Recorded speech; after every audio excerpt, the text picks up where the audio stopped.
Pamilyar ba sa'yo to? Papasok ka sa isang kwarto, tapos biglang hihinto ang usapan. Lahat sila ngingiti sa'yo, pero parang pilit. Parang biglang bumigat ang hangin. Naiisip mo tuloy, imahinasyon mo lang ba to? O ikaw talaga ang topic ng usapan kanina? Yung pakiramdam na yon, hindi paranoia, pero hindi rin kapayapaan. Isang uod ng pagdududa na unti-unting kumakain sa tiwala mo. Nagsisimula kang i-overanalyze ang bawat salita, bawat tingin, bawat text na hindi agad nireplyan. Nakakasira ito ng focus sa trabaho, ng relasyon sa mga kaibigan, at higit sa lahat, ng iyong inner peace. Pero bakit nga ba ginagawa ito ng mga tao? Bakit may mga taong masayang naninira ng iba ng patalik? Unang dahilan, social bonding. Ang chismis ay parang social glue sa pamamagitan ng pagkakaroon ng common enemy. Sa kasong ito, ikaw, mas nagiging close sila sa isa't isa. Ito ang tinatawag na in-group, out-group bias. Para maging kami, kailangan nila ng iba. Pangalawang dahilan, projection.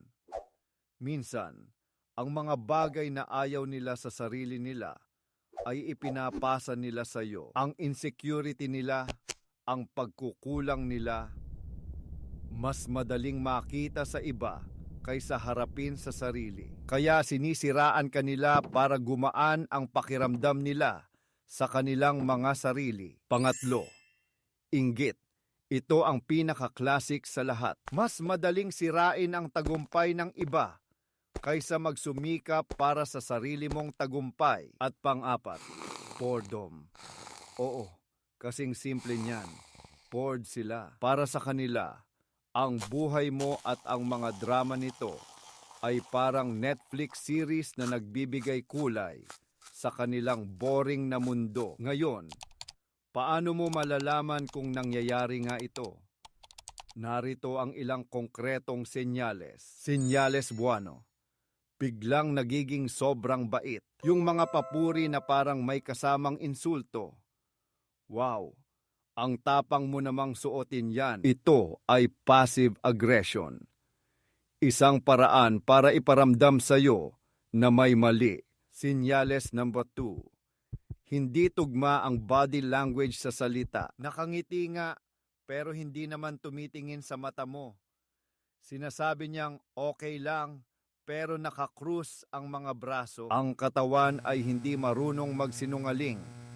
Pakinggan mo ang sinasabi nito. Senyales na pantatri. Information blockade. Bigla kang hindi kasama sa loop. Ikaw ang huling nakakaalam ng mga balita. Nakalimutan kang isama sa email thread o sa lunch out. Ito ay isang paraan ng social exclusion. Tinatanggal ka nila sa grupo ng dahan-dahan. Senyales 4. Narinig ko na. Bumabalik sa iyo ang mga kwento tungkol sa sarili mo. Yung sikretong sinabi mo lang sa isang kaibigan, bigla mong naririnig mula sa ibang tao. Ito ang pinakamalinaw na ebidensya. Ang tiwala mo ay ginamit laban sa iyo. Senyales 5. Mahilig silang magchismis sa iyo tungkol sa ibang tao. Tandaan mo ito. Kung kaya niyang siraan ang iba sa harap mo, sigurado kang kaya ka rin niyang siraan sa harap ng iba kapag nakatalikod ka na. Sila ay equal opportunity na chismoso. Walang pinipili. Okay, so napatunayan mo na. May nagsasalita nga sa likod mo. Ano ngayon? Magwawala ka ba? Wag. Maging matalino. Narito ang isang strategic na plano. Hakbang number 1. Mag-obserba. Huwag mag-assume. Kolektahin mo muna ang data. Alisin mo ang emosyon. Itala mo ang mga pangyayari. Sino, ano, kailan. Hanapin mo ang pattern, hindi ang drama. Paraan ito para masigurado mong hindi ka lang nagiging paranoid. Hakbang chapter 2. Gamitin ang gray rock method.